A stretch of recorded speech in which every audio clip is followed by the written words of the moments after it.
कुरुक्षेत्र का विशाल मैदान, जहां हवा में तलवारों की झंकार और घोड़ों की हिनहिनाहट गूंज रही थी।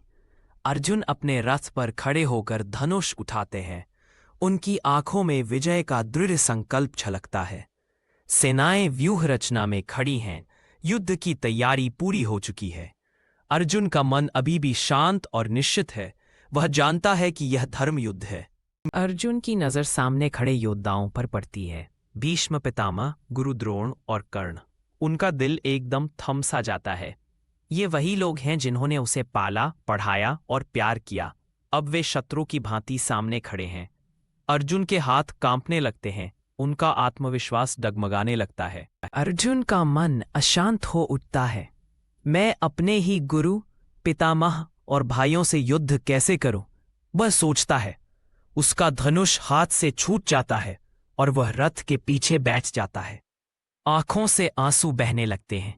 यह धर्म संकट है, कर्तव्य और प्रेम के बीच फंसा एक युद्ध। अर्जुन मोहभंग की स्थिति में कृष्ण की ओर मुड़ता है। हे केशव, मैं क्या करूं? वह पूछता है। आकाश में काले बादल छाए हैं और हवा में गूंजती तलवारों की आवाजें अर्जुन के मन की अशांति को और बढ़ा देती हैं। कृष्ण शांत है, मानो वे अर्जुन के हृदय की हर धड़कन को सुन रहे हों। कृष्ण मुस्कुराते हुए अर्जुन से पूछते हैं, हे पार्थ, तुम्हारा संकट क्या है? अर्जुन अपनी दुविधा को शब्दों में बांधने का प्रयास करता है। मैं अपने ही लोगों को मारने के लिए तैयार नहीं हूं, वो कहता है। कृष्ण की आंखों में एक गहरी समझदारी है, मानो वे अर्जुन की आत्मा की गहराइयों तक देख रहे हों। कृष्ण अर्जुन को गीता का ज्ञान देते हैं। कर्म करो, फल की इच्छा मत करो, वे कहते हैं। अर्जुन के सामने कृष्ण का विराट रूप प्रकट होता है, अनंत, अद्भुत और विश्वव्यापी। अर्जुन विस्मय से भर जाता है। यह उसके जीवन का सबसे बड़ा पल है, जहां उसे धर्म का सही अर्थ समझ में आता है। अर्जुन कृष्ण के उपदेश को आत्मसात करता है। उसका भ्रम दूर हो जाता है और वह समझ जाता है कि यह धर्म युद्ध है, जहां कर्तव्य सर्वोपरि है।